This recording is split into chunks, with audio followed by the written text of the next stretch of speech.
سورۃ النساء کی آیت نمبر 92 سورہ نساء کا 13واں رکوع اور 5ویں پارے کا 10واں رکوع۔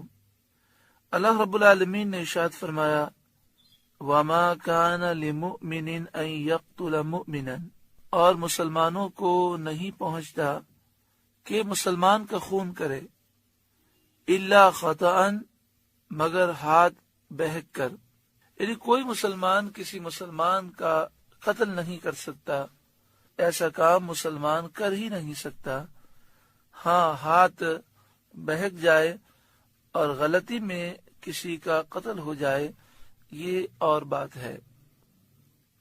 یعنی مومن کافر کی مثل مباح الدم نہیں ہے، یعنی کافر تو مباح الدم ہے، اس کا خون کرنا بہت ساری صورتوں میں مسلمانوں کے لیے جائز ہے، جیسے کافر حربی ہو، میدان جنگ میں مقابلے پہ آ جائے۔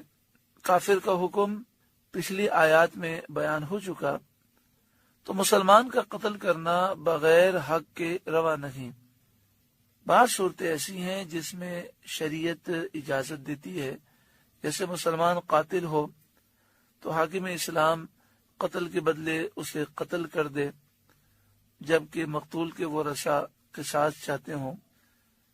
اسی طرح اگر مسلمان شادی شدہ ہو اور وہ زنا کرے، تحقیق سے گواہوں سے یہ بات ثابت ہو جائے تو اسے پتھر مار مار کے ہلاک کر دیا جائے۔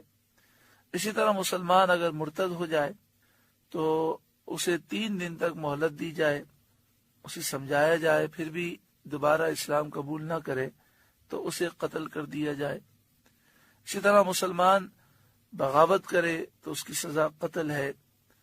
اگر مسلمان ڈاکو ہو اور وہ قتل و غارت گری کرتا ہو، ڈاکے مارتا ہو، اور وہ گرفتار ہو جائے تو اس کی سزا بھی موت ہے۔ اسی طرح کوئی گستاخ رسول ہے، چاہے وہ پہلے مسلمان تھا لیکن اب اس نے گستاخی کی تو اس کی سزا موت ہے۔ اس کے علاوہ مسلمان مباح الدم نہیں ہے، مسلمان کے خون کی حرمت ہے۔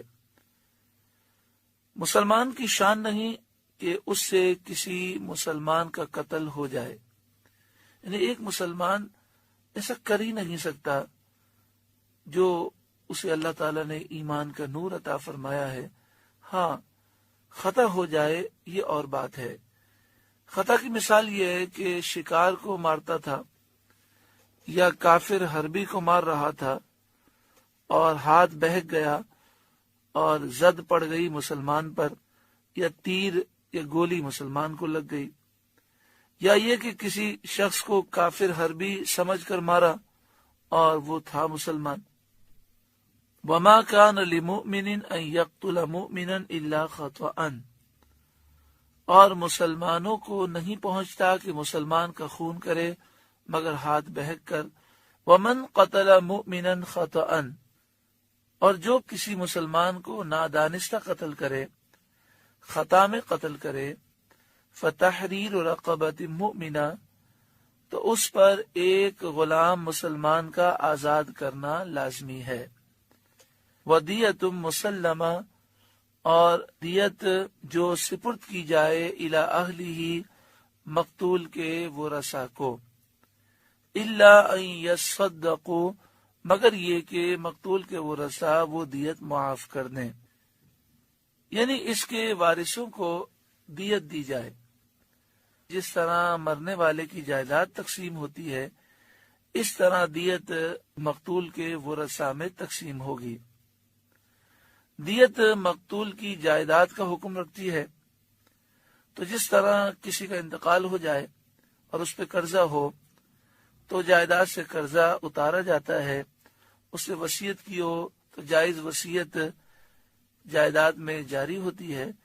اسی طرح مقتول کی دیت بھی یہی حکم رکھتی ہے، یعنی مقتول کا قرضہ ہے تو دیت سے ادا کیا جائے گا، اور اگر اس نے وصیت کی ہے تو وصیت جو جائز ہوگی وہ دیت میں جاری ہوگی۔ دیت کتنی ہے؟ اگر سونے کے سکوں کی بات کریں، جسے دینار کہتے ہیں، جسے اشرفی کہتے ہیں، تو 1000 دینار سونے کے سکے، یہ تقریباً 4 کلو سے زائد سونا ہے۔ اگر چاندی کی بات کریں، چاندی میں دیت دینی ہو تو 10,000 درہم چاندی کے سکے، ان کا وزن تقریباً 30 کلو چاندی سے اوپر ہے۔ اور اگر اونٹ میں دیت دینی ہو تو اس کے لیے دیت ہے 100 اونٹ۔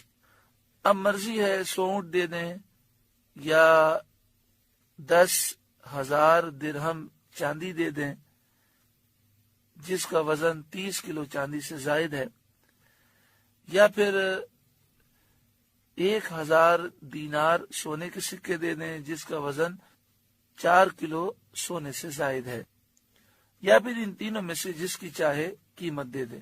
یہ تینوں دینا ضروری نہیں، یہ تینوں میں سے کوئی ایک چیز دے دیں یا اس کی قیمت دے دیں۔ اگر مقتول کے ورثاء معاف کرنا چاہیں تو وہ دیت بھی معاف کر سکتے ہیں۔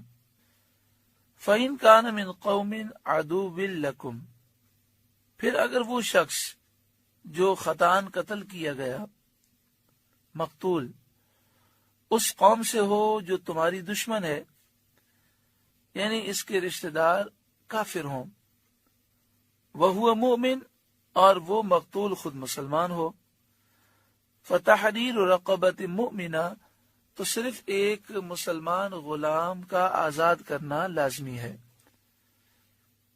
تو ایک غلام مسلمان آزاد کیا جائے اور دیت اب نہیں دی جائے گی، کیونکہ مقتول کے ورثاء کافر ہیں، لہذا کافر کو دیت نہیں دی جائے گی۔